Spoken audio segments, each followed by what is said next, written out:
السلام علیکم ورحمۃ اللہ وبرکاتہ۔ الحمد للہ نحمده ونستعینه ونستغفره ونؤمن به ونتوکل علیہ ونعوذ باللہ من شرور انفسنا ومن سیئات اعمالنا من يهده الله فلا مضل له ومن يضلله فلا هادي له ونشهد أن لا إله إلا الله ونشهد أن محمدًا عبده ورسوله أما بعد فإن خير الحديث كتاب الله وخير الهدي هدي محمد صلى الله عليه وسلم وشر الأمور محدثاتها وكل محدثة بدعة وكل بدعة ضلالة وكل ضلالة في النار۔ قال الله تبارك وتعالى في كلامه المجيد: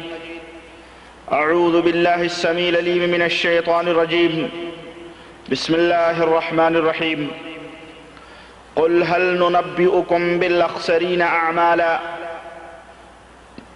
الذين ضل سعيهم في الحياة الدنيا وهم يحسبون أنهم يحسنون صنعا أولئك الذين كفروا بآيات ربهم ولقائه فحبطت أعمالهم فلا نقيم لهم يوم القيامة وزنا ذلك جزاؤهم جهنم بما كفروا واتخذوا آياتي ورسلي هزوا۔ اللهم صل على محمد وعلى آل محمد كما صليت على إبراهيم وعلى آل إبراهيم إنك حميد مجيد۔ اللهم بارك على محمد وعلى آل محمد كما باركت على إبراهيم وعلى آل إبراهيم إنك حميد مجيد۔ حضرات گرامی قدر، معزز سامعین و حاضرین، قبل ازیں کی سلسلے سخن آگے بڑھے، حمد و صلات کے تعریف و توصیف کے لائق وہ ذات بابرکت، وہ رب العزت جس نے ساری کائنات کو پیدا فرمایا ہے، وہی ذات حمد و ثنا کے لائق اور تمام تعریفوں کی مستحق۔ درود و سلام کے بیش بہا نذرانے اس ذات مبارکہ مقدسہ پر جو ساری کائنات کے لیے رشد و ہدایت بن کر کے تشریف لائے، اور جنہوں نے ہمیں اس دنیا کے اندر ہر چیز کا طریقہ اور سلیقہ سکھلایا۔ دوستو، بزرگوں اور بھائیوں، قرآن کریم کی جو آیت میں نے پڑھی ہے، یہ سورہ کہف کی 103 سے لے کر کے 106 تک کی یہ آیتیں ہیں۔ اللہ وحدہ لا شریک نے ان آیات میں ایسے لوگوں کا ذکر کیا ہے جو لوگ اس دنیا کے اندر محنتیں کرتے ہیں، جد و جہد کرتے ہیں اور زیادہ سے زیادہ اعمال کرتے ہیں، ان کا ذکر اللہ وحدہ لا شریک نے فرمایا ہے اور اپنے نبی کو حکم دیا ہے کہ قل، اے نبی فرما دیجئے، کہہ دیجئے کہ اے لوگو، اے دنیا کے بسنے والے لوگو، کیا میں تمہیں ان لوگوں کے بارے میں نہ بتلا دوں جو لوگ عمل کر کے بھی خسارے میں ہیں، عمل کر کے بھی گھاٹے میں ہیں؟ ایسے لوگوں کے بارے میں جن کی کوششیں، جن کی محنتیں، جن کے جد و جہد اس دنیا کی زندگی میں ضائع اور بیکار ہیں، حالانکہ وہ عمل کرنے والے یہ سوچتے ہیں کہ انہم یحسنون صنعا، کہ وہ بہت ہی بہترین عمل کر رہے ہیں، بہت ہی بہترین جد و جہد کر رہے ہیں، بہت ہی اچھے اعمال کر رہے ہیں۔ ان کا تصور یہ ہے، ان کا خیال یہ ہے، وہ سوچتے یہ ہیں کہ وہ بہت اچھے اعمال کر رہے ہیں، حالانکہ اللہ تبارک و تعالیٰ کے ہاں وہ سارے کے سارے اعمال ضائع اور برباد ہیں۔ وہ کون لوگ ہیں؟ اللہ وحدہ لا شریک نے فرمایا کہ وہ لوگ ہیں جو اپنے رب کی نشانیوں کو جھٹلاتے ہیں، اپنے رب کی آیتوں کے رسول صلی اللہ علیہ وسلم جب نبی تھے، مسیلمہ کذاب کو بھی نبی مانا تھا، مسیلمہ کذاب کو بھی نبی کے مقابل لا کے کھڑا کیا تھا، اس لیے صحابہ کرام نے ان سے جہاد کیا۔ میں بھی یہی کہہ رہا ہوں اور میں بھی یہی کہنا چاہتا ہوں کہ بنو حنیفہ کے قبیلے والوں نے مسیلمہ کذاب کو نبی کے برابر لا کے کھڑا کیا، نبی کو مانتے ہوئے بھی اس کو اپنا نبی مانا، اور نبی کے مقام اور مرتبے میں مسیلمہ کذاب کو لا کے کھڑا کیا۔ تو جب کسی امتی کو نبی کے مقام اور مرتبے میں کھڑا کرنا یہ کفر ہو سکتا ہے، تو آج میرے دوست، آج نبی تو نبی ہے۔ آج ہمارے معاشرے کے ایک گروہ نے، ہمارے معاشرے کے ایک ٹولی اور جماعت نے، جو اپنے آپ کو مسلمان کہتے ہیں، جو اپنے آپ کو اہل سنت والجماعت کا دم بھرتے ہیں، آج معاشرے کے گرے پڑے لوگوں کو، ننگوں کو، فاسقوں کو، فاجر و فاجر لوگوں کو مجذوب کا نام دے کر کے، ولی اللہ کا نام دے کر کے، صرف نبی کے مقام ہی میں نہیں بلکہ انہیں اللہ کے مقام کے اوپر بٹھایا جاتا ہے، ان سے حاجتیں طلب کی جاتی ہیں، ان سے مشکل کشائی کے لیے فریادیں کی جاتی ہیں، ان کے سامنے نیاز مندی کے ساتھ جھکا جاتا ہے، ان کے سامنے نظر و نیاز ادا کیے جاتے ہیں، غرض کی ہر وہ کام کیے جاتے ہیں جو اللہ وحدہ لا شریک کے لیے لائق و زیبا ہے۔ تو جب ان قبیلے بنو حنیفہ کے لوگوں نے نبی کے ایک امتی کو نبی کے مقام میں کھڑا کر دیا تو صحابہ کرام نے ان سے جہاد کیا اور ان سے جنگ کیا، اور آج اس نبی رحمت صلی اللہ علیہ وسلم کی امت کی ایک ٹولی، امت کا ایک گروہ، امت کی ایک جماعت جو اپنے سواد اعظم پہ اپنی کثرت کے اوپر ناز کرتے ہیں، انہوں نے نبی کے مقام تو نبی کے مقام رہے، ان فاسق و فاجروں کو جنہوں نے ان کو ولی اللہ بنایا ہے، ان کو اللہ وحدہ لا شریک کے مقام پہ لا کر کے کھڑا کر دیا گیا، اور ان کے پیر مشکلات حل کرتے ہیں، ان کے اولیاء جو ہے حاجت روا بنے ہوئے ہیں، ان کے اولیاء غوث اور قطب کے ان کی حاجت روائی کرتے ہیں، انہیں اولاد دیتے ہیں، انہی کے مصیبت کو اور ان کی پریشانیوں کو دور کرتے ہیں۔ اور کسی کہنے والے نے تو یہاں تک کہہ دیا، نبی رحمت صلی اللہ علیہ وسلم کے شان میں اتنا غلو کیا کہ حضرت محمد الرسول اللہ صلی اللہ علیہ وسلم کو اللہ کے مقام اور مرتبے میں بٹھاتے ہوئے کہا کہ وہی جو مستوی عرش تھا خدا بن کر ادھر پڑا ہے مدینے میں مصطفیٰ بن کر، نعوذ باللہ من ذالک۔ اس طرح کے کلمات اور اس طرح کے عقیدے، اس طرح کی چیزیں، تو میرے دوست اگر قبیلے بنو حنیفہ کے لوگ نبی کے مقام میں کسی امتی کو رکھ کر کے کافر ہو سکتے ہیں، تو آج اس امت کے لوگوں کو، اللہ کے بندوں کو، جن کے اوپر اللہ نے کوئی سند نہیں اتاری، جن کی ولایت کے اوپر، جن کی صالحیت کے اوپر نہ قرآن ہی ناطق ہے، نہ حدیث رسول صلی اللہ علیہ وسلم کی کوئی دلیل ہے، امت کے لوگوں نے انہیں القاب دیے ہیں، کسی کو دستگیر کہا، کسی کو گنج بخش کہا، کسی کو داتا کہا، کسی کو خواجہ خواجگان کہا، کسی کو غریب النواز کہا، کسی کو کچھ، یہ القاب ان بندوں نے دے کر کے انہیں اللہ کے اور الوہیت کے مقام میں بٹھایا ہوا ہے۔ یہ بدرجہ اولا کفر ہے یا نہیں کفر ہے؟ اب اگر کوئی کہے کہ یہ تو نماز پڑھتے ہیں، روزے رکھتے ہیں، حج کرتے ہیں، تو میں یہی کہوں گا کہ قبیلے بنو حنیفہ کے لوگ بھی نماز پڑھتے تھے، اذانیں دیتے تھے، روزے رکھتے تھے، حج کرتے تھے، زکوٰۃ دیتے تھے، نبی کے پیچھے انہوں نے نمازیں پڑھی تھی، نبی کے ہاتھوں پہ انہوں نے بیعت کی تھی، اس کے باوجود بھی ایک شخص کو نبی کے مقابلے میں کھڑا کرنے کا انہوں نے جرم کیا تھا، جس کی سزا انہیں صحابہ کرام رضوان اللہ علیہم اجمعین نے یہ دی تھی کہ ان سے جہاد کیا تھا۔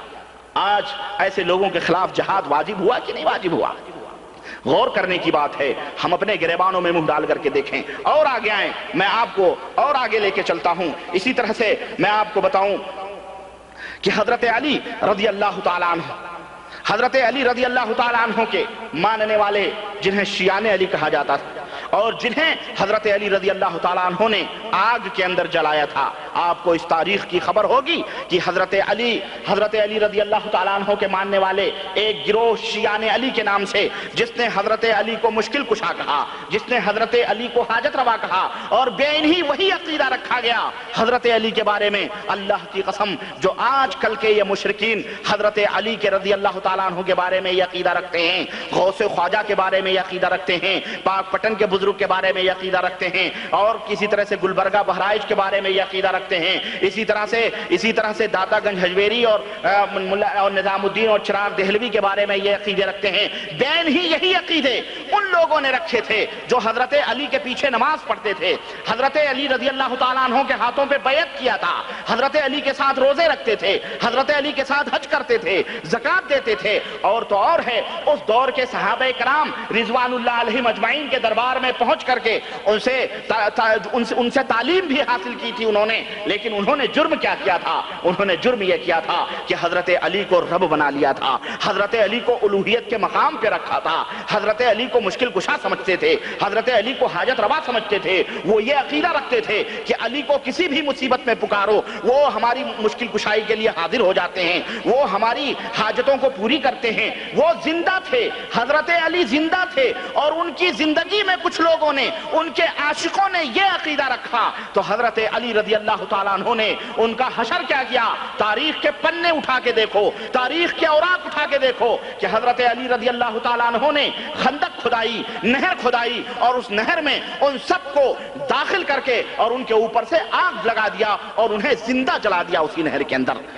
آپ غور کرو مسلمانوں کہ آج یہی عقیدہ اگر نبی رحمت صلی اللہ علیہ وسلم کی امت کی کوئی جماعت، کوئی گروہ، کوئی ٹولی اگر بین ہی وہی عقیدہ رکھتی ہے تو بتاؤ اس کا حشر کیا ہونا چاہیے تھا؟ اللہ کی قسم، آج اگر صحابہ کرام ہوتے تو یہ قبر کے پرست اور قبر پجاری، قبروں کی پوجا کرنے والے، یہ ان کی نظروں میں اللہ کی قسم ایمان اور اسلام کا مقام نہ حاصل کر سکتے، انہیں صحابہ کرام قتل کر دیتے، بلکہ ان سے جہاد کو واجب اور فرض قرار دیتے۔ ہے حقیقت کہ نہیں حقیقت ہے؟ یہ تاریخی حوالہ کوئی غلط کر سکتا ہے؟ آج کہا جاتا ہے دیواروں کے اوپر، دروازوں کے اوپر، تعویذوں کے اوپر باقاعدہ یہ سجادہ نشین، یہ اپنے آپ کو ولی کہلانے والے لوگ، پیر، لکھتے ہیں لی خمستن اطفی بہا حر الوبا والحاتمہ المصطفیٰ والمرتضی وابناہما والفاطمہ، کہ میرے لیے مصیبتوں کو ٹالنے والے پانچ ہستیاں ہیں مصیبتوں کو ٹالنے والی، ایک مصطفیٰ ہیں، دوسرے مرتضی ہیں،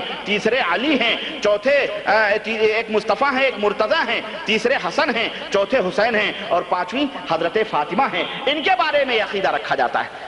مصیبتوں کو ٹالنے والا اللہ وحدہ لا شریک ہے، بلاؤں کو ٹالنے والا اللہ وحدہ لا شریک ہے، سکھ دکھ دینے والا اللہ وحدہ لا شریک ہے، حاجت روا اللہ وحدہ لا شریک ہے، اسی